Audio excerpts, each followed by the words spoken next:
성벽이 여러분 다 52일 만에 완공되었다는 말씀을 함께 나누었습니다. 이제는 어려움을 극복하고 52일 만에 성벽을 다 여러분 완공한 다음에 더 중요한 것은 그걸 잘 지키는 것입니다. 견고하게 그 문들을 지키고 오히려 더 활성화하고 하나님의 전답게 여러분 되찾게 되는 모습이 더 중요하다는 것을 우리가 이해할 수가 있습니다. 성공의 비결이 뭘까? 많은 분들이 IQ가 높은 분들이 성공한다, 그렇지 않은 것 같아요. 요새는 EQ가 높아야 된다, 그것도 그렇지 않은 것 같아요. 그래서 최근에는 AQ가 높아야 된다, Adversary Quotient라고 해서 역경 지수가 높아야 돼요. 누가 뭐라고 하면 주저앉고, 어려우면 포기하고, 힘들면 주저앉고, 그러면 여러분 어떤 것도 이룰 수가 없어요. 특별히 성벽을 짓는데 수많은 도전들이 있고 외부의 적들도 있고 내부의 문제들도 있었음에도 불구하고 여러분 그런 역경을 딛고 여러분 일어나서 완공을 했습니다. 그래서 역경 지수가 높아야 된다. 요셉 같은 경우에도 여러분 역경 지수가 높은 거예요. 팔려가고 모함을 받고 그럼에도 불구하고 굳히지 않고 포기하지 않고, 모세가 그리했고 다윗이, 다니엘이, 여러분 바울이 뭐라고 하면 그저 스스로 포기하고 절망하고 주저앉고 낙담하고, 여러분 그러면 이룰 수가 없어요. 그래서 오히려 역경지수가 높아야 된다. 그런 역경을 이기고 52일 만에 성벽을 완공했습니다. 그래서 행정제도가 정비되고 효과적으로 이 성을 어떻게 하면 잘 지킬 수 있을까? 대적들의 공격을 대비해서 어떻게 하면 잘 견고하게 지킬 수 있는 방법들을 지금 이야기하고 있습니다. 자, 근데 이 성벽이 다 이루어졌어요. 근데 한 가지 도비아라는 이야기를 했어요. 항상 걸림돌이 됐던 사람이, 이 도비아가 성은 건축되었지만 도비아의 영향력이 얼마나 강했는지를 우리가 좀 이해를 하셔야 돼요. 자, 성경을 보겠습니다. 6장 18절과 19절에 보면 이렇게 기록되어 있습니다.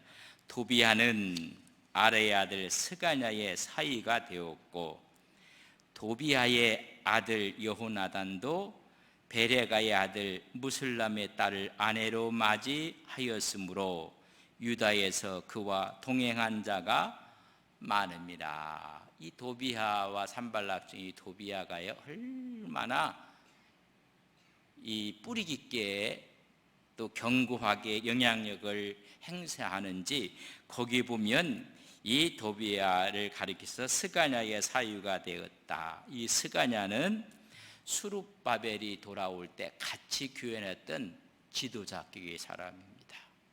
그리고 또 하나는 이 도비아의 아들을 누구에게 장가를 해서 자부를 얻게 되느냐면 베레가의 아들 무슬람의 딸을 여러분 자기 아들의 아내로 도비아의 자부로 며느리로 맞아들이게 돼요. 그래서 유다에서 그와 동행한 사람, 연결된 사람, 교제하는 사람이 많았더라. 아주 성벽을 짓는데 걸림돌이 됐던 그 사람의 영향력이 얼마나 강했는지를 말해주고 있는 것입니다. 스가냐 가문과 오늘 이야기하는 무슬람 가문과 여러분 결혼을 통해서 끈끈한 관계를 맺고 있어요. 이 성벽을 짓는데 가장 앞장서서 반대했던 이 도비아가 여러분 뿌리가 이렇게 깊은 거예요. 그래서 그들이 많은 유대인과 동맹을 맺고 있었더라.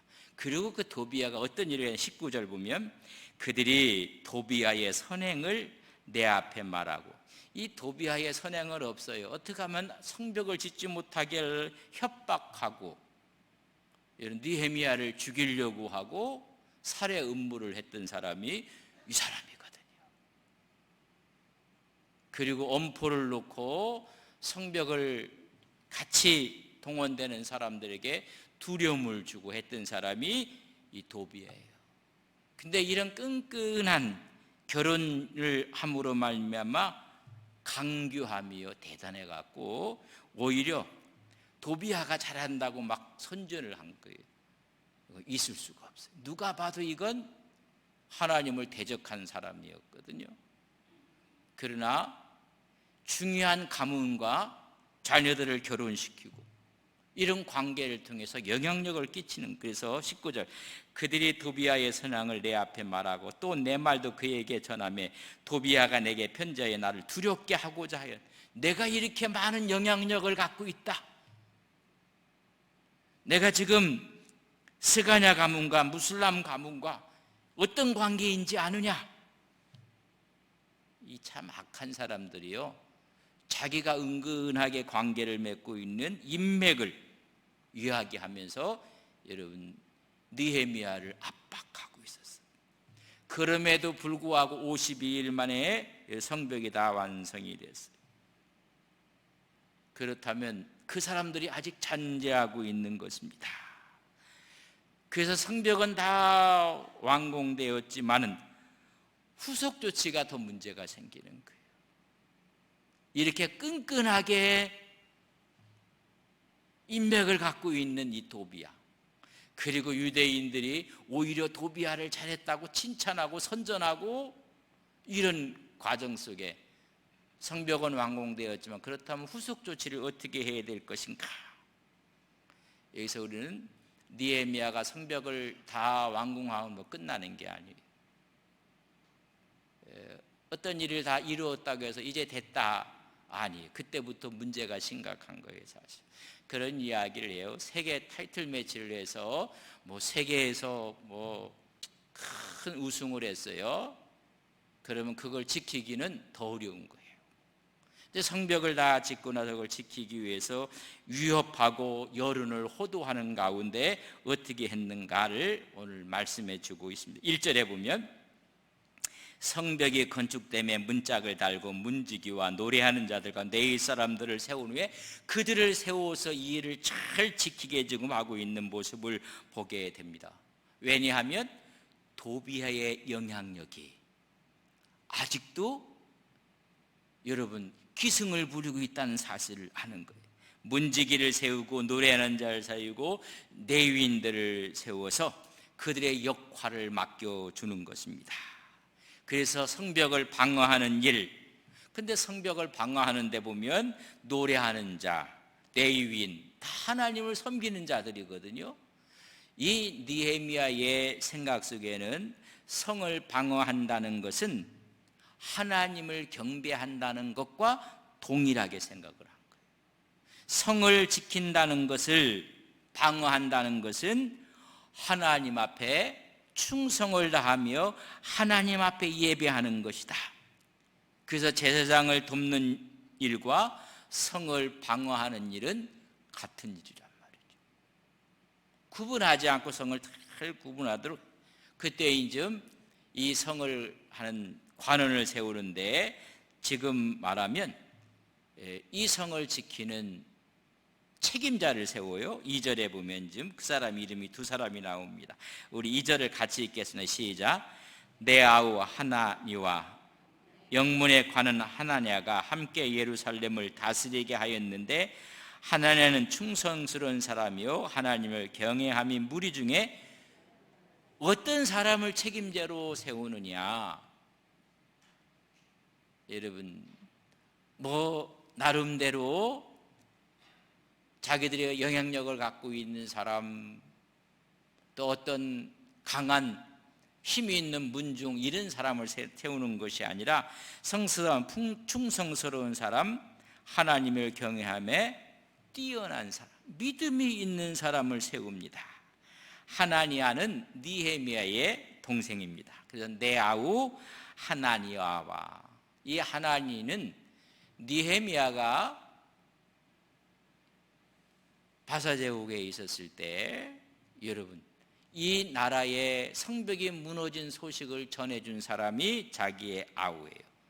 예루살렘 성이 회파돼서 형편없습니다. 1장 2절에 보면 느헤미야 내 형제들 가운데 하나인 하나니가 두어 사람과 함께 유다에서 내게 이르렀기로 내가 그 사로잡힘을 면하고 남아있는 유다와 예루살렘 사람들이 형편을 물은즉 형편이 없는, 정말 민족을 사랑하고 하나님을 사랑했던 이 아우가 지금 예루살렘의 형편을 고위 관직에 있는 느헤미야에게 전했던 사람이 누구냐면 하나니예요.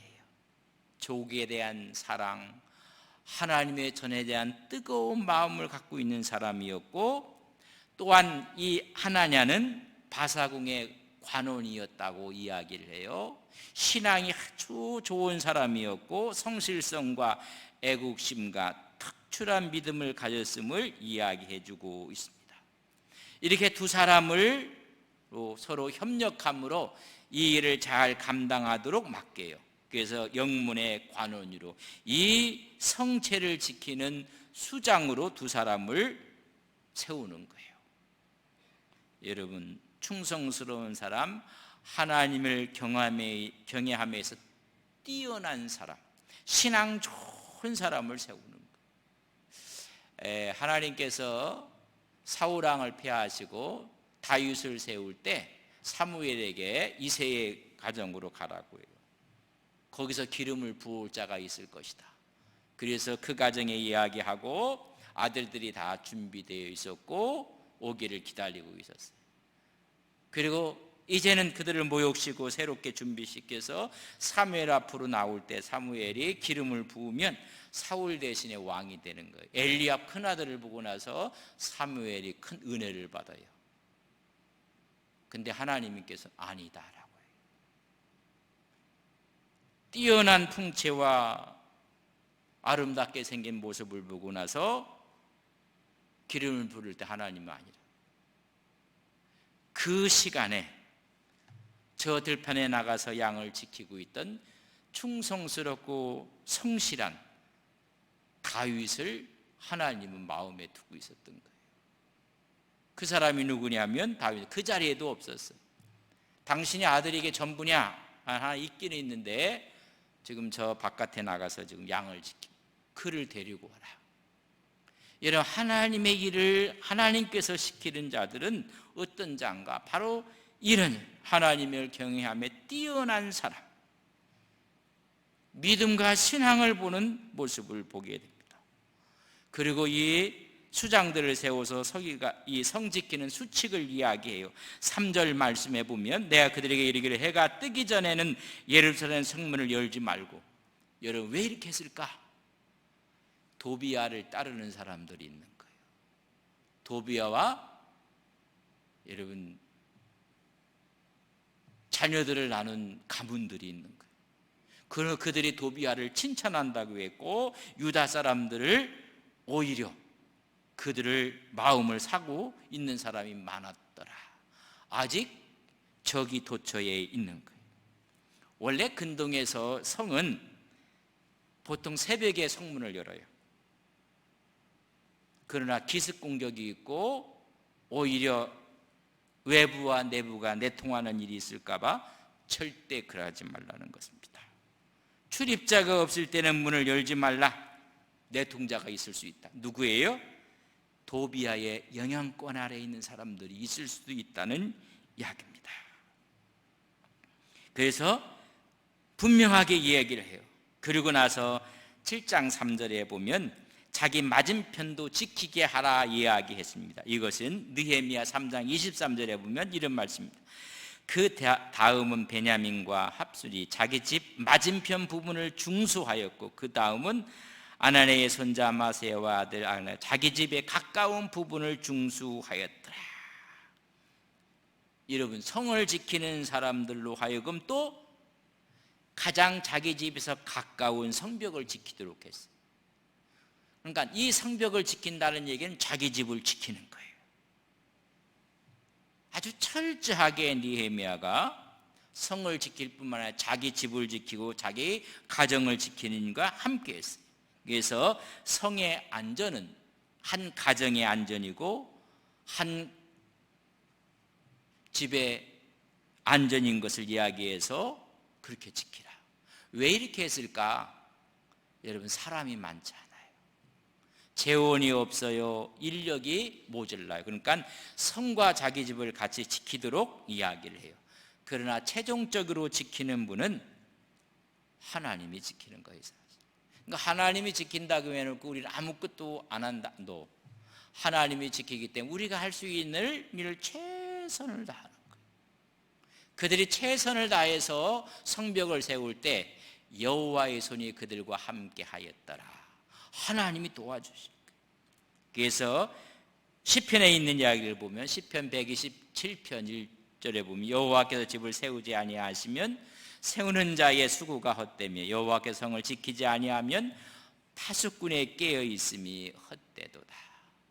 이렇게 철저히 하지만은 마지막 우리 하나님이 지키시는 거예요.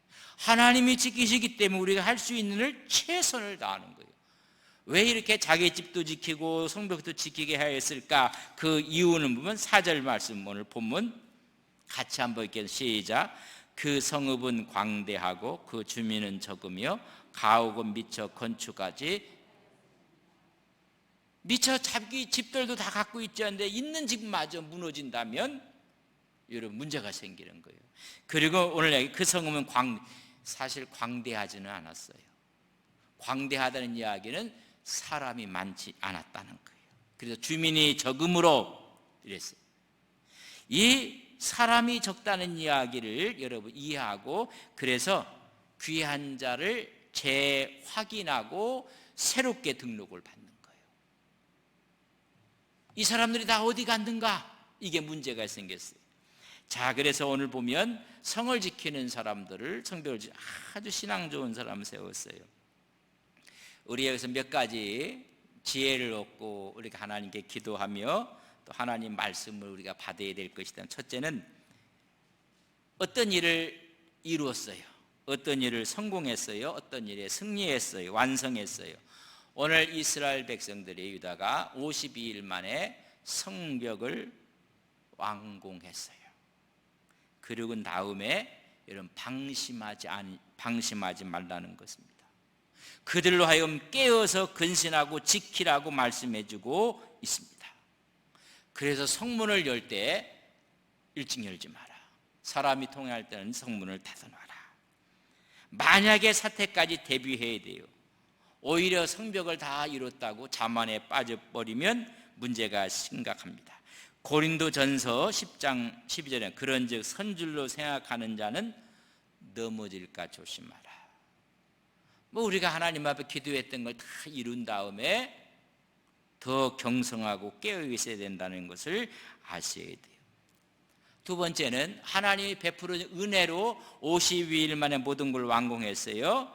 그 은혜를 잘 간직하고 보존해야 돼요. 그래서 사람을 세워서 지키게 하고 은혜 받은 다음에 여러분 헛되이 그것을 잃어버리면 안 된다는 것입니다. 잘 보존하고 다시는 무너지는 일이 없도록 파괴되는 일이 없도록 잘 지켜야 된다는 것입니다. 하나님은 은혜를 주셨어요.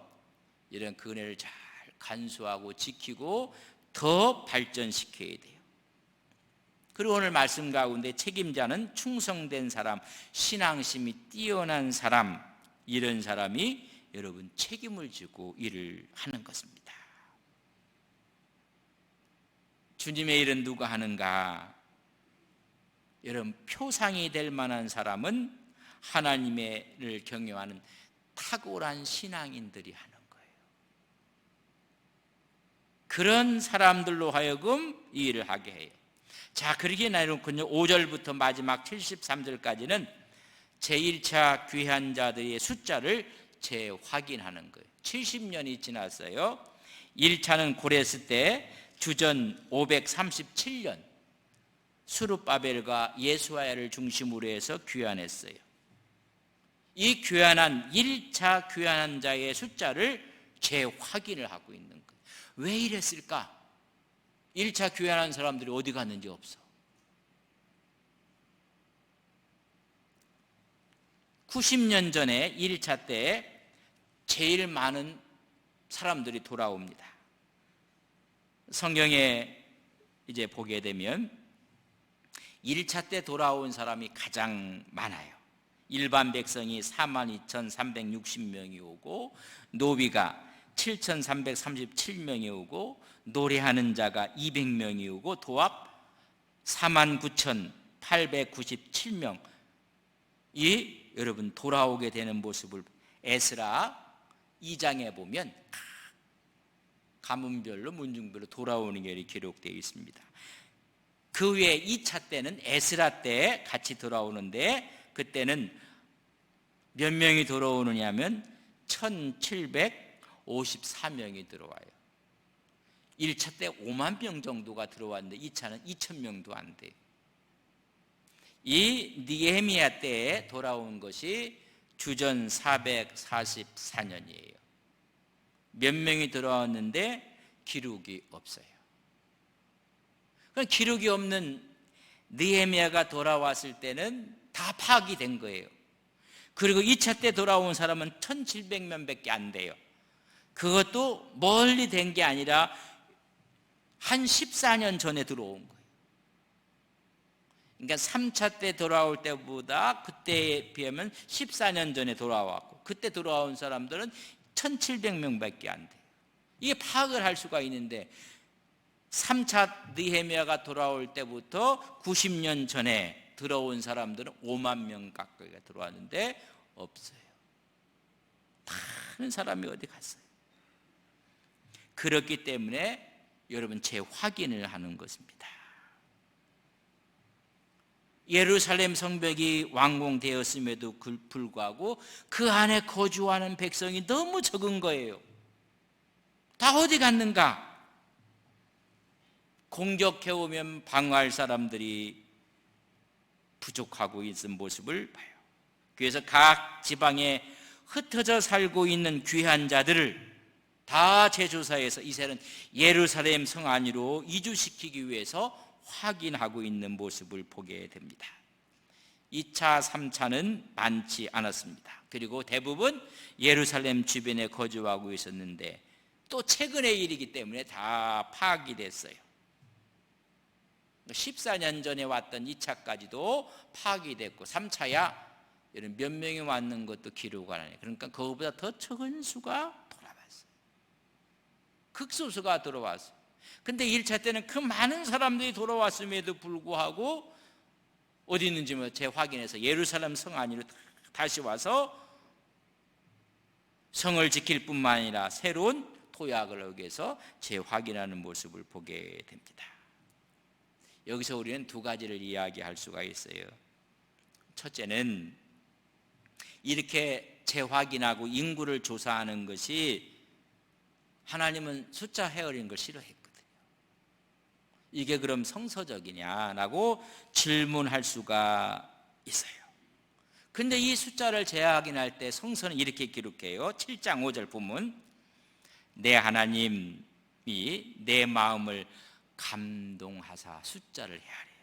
귀족들과 민장들과 백성을 모아 그 계보대로 등록하게 하심으로 내가 처음으로 돌아온 자의 계보를 얻었는데, 내가 처음으로 돌아온 1차 때 주전 537년에 돌아왔을 때 그것을 재기록된 것을 보는 거예요.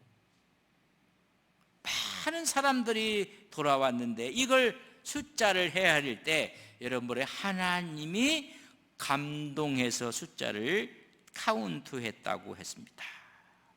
그래서 충만한 숫자를 얻기 위해서 했어요. 숫자 얘기하면 다윗 이야기를 안 할 수가 없어요. 다윗을 승승장구하게 했거든요. 근데 마지막에 갔을 때 숫자를, 자기 사람들, 자기 민족의 이스라엘을 여러분 계수하려고 해요. 아니 우리가 숫자로 이겼습니까? 하나님이 함께 하시면 다 승리했습니다. 근데 다윗이 자기 힘을 과시하고 싶은 거예요. 내 민족의 숫자와 능력을 돋보이게 하고 싶은 거예요. 이런 믿음이 좋은 사람도요 가끔가다 이렇게 이런 문제가 있을 때가 있어요. 우리의 힘을 과시하고 싶어서 역대상을 다 읽을 수 없지만 역대상 21장 1절에 보면 사탄이 일어나 이스라엘을 대적하고 다윗을 충동하여 이스라엘을 계수하게 하니라. 숫자를 좀 헤아려 보는 거예요. 우리 수가 이렇게 크다. 그때 요압 장군이 다윗 앞에 가서 왕이 어찌하여 이 일을 명령하셨습니까? 왕이여 어찌하여 이스라엘로 하여금 범죄하게 하시나이까? 우리가 숫자로 이긴 것이 아닙니다. 하나님이 손이 함께 하셨는데 지금 다윗은 자기 힘을 과시하고 싶은 거예요. 우리가 이만큼 된다는 것을 나타내고 싶은 거예요. 요압이 생명을 걸고 왜 이런 명령을 내리십니까? 어찌하여 우리로 하여금 범죄하게 하십니까? 근데 거기서 뭐라고 했어요? 사탄이 충동했다고 했어요. 자기 힘을 보이고 싶은 거예요. 자기 힘을. 근데 오늘 느헤미야가 숫자를 계산할 때 하나님이 내 마음에 감동해서 왜 없는 사람이 있느냐? 왜 하나님 백성들이 없느냐? 하나님의 백성들을 찾고 싶어 하는 거예요. 그러나 다윗은 내가 갖고 있는 힘을 데몬스트레이트 하고 싶은 거예요. 과시하고 싶은 거예요. 여러분 틀립니다.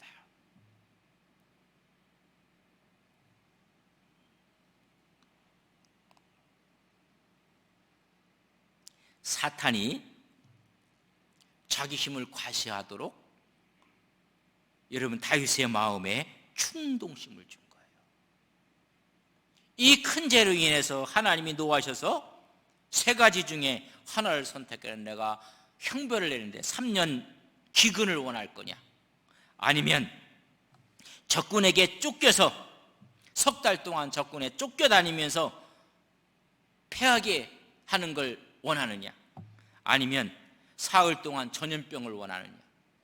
그러니까 다윗이 3년이라는 것도 아니고 적군에 패하는 걸, 그런 전염병을 우리가 사흘 동안, 그래서 그때 죽은 사람이 7만 명이 죽었다고 여러분 역대상 21장에 기록해. 가슴 아픈 이야기. 여러분 성선을 가만히 보면 숫자를 헤아릴 때 사탄이 일어나다 막 충동질을 하는 거예요. 다윗 네 힘이 얼마나 강한지 한번 보여봐라. 그러나 오늘 여기 느헤미야는 그 동기가 하나님의 백성을 찾고 싶은 거예요. 하나님의 은혜. 그래서 성서는 말하기를 하나님이 내 마음을 감동하셨다. 잃어버린 영혼들을 찾는 것처럼 찾아내요. 그래서 예루살렘 성 안으로 이주하기 위해서 이런 마찬가지. 우리가 감동을 줄 때 교회도 마찬가지. 그렇게 많이 믿었던 분이 지금은 어디 갔는가? 최근에 온 사람들은 다 예배 시간에 와 있는데, 아니 예전에 들어왔던 1차 때 들어왔던 사람들과 마찬가지로 10년, 20년, 30년 전부터 믿었던 사람들은 어디 갔는가? 최근에 온 사람들은 앉아 있는데 뭐 이런 적용을 할 수가 있는. 처음에 하나님이 하나님의 자리를 채우고 하나님께 예배하는 이에 대해서 지금 이야기하는 거예요. 저는 이걸 보면 마음에 감동. 그래서 1차 때 돌아왔던 사람 좀 다 어디 갔느냐? 다 와서 이제 함께 중요한 이야기를 하고 있는 거예요. 그리고 이 일을 정말 믿음 있는 사람에게 맡겨서 하나님의 성벽이 견고해지고 하나님의 도성이 견고해지게 만들고 있는 모습을 보게 됩니다. 늘 하나님 앞에서 여러분 신앙심이 정말로 뛰어난 탁월한 믿음의 종들이 되시기를 주님의 이름으로 간절히 바랍니다. 그 탁월함이 예배를 통해서 나타나는 거예요. 주일을 통해서 예배를, 수요 예배를 통해서, 또 구역에 모여지는 예배를 통해서 우리에게 그런 감동도 주는 거예요. 우리 힘을 과시하기 위한 감동이 아니라, 이 충동이 아니라 하나님의 영광을 위해서. 그래서 뜨거운 마음을 갖고 있는 느헤미야의 모습을 볼 수가 있습니다. 하나님께서 우리 교회들 이렇게 견고하게 세우고 이걸 잘 지켜 이단 사설이 들어오지 못하도록 헐지 못하도록, 그리고 오래된 1차 때 돌아온 사람들을 함께 모여서 예배할 때, 그래서 그 마음에 감동을 줘서 재확인하고 또 확인하는 모습을 보게 됩니다. 훗날 하나님의 영광의 자리 천국 백성으로 우리가 확인되어져야 돼요. 한자. 그래서 하나님의 영광 가운데 함께 하시는 우리 온 성도님들이 되시기를 주님의 이름으로 간절히 축복합니다.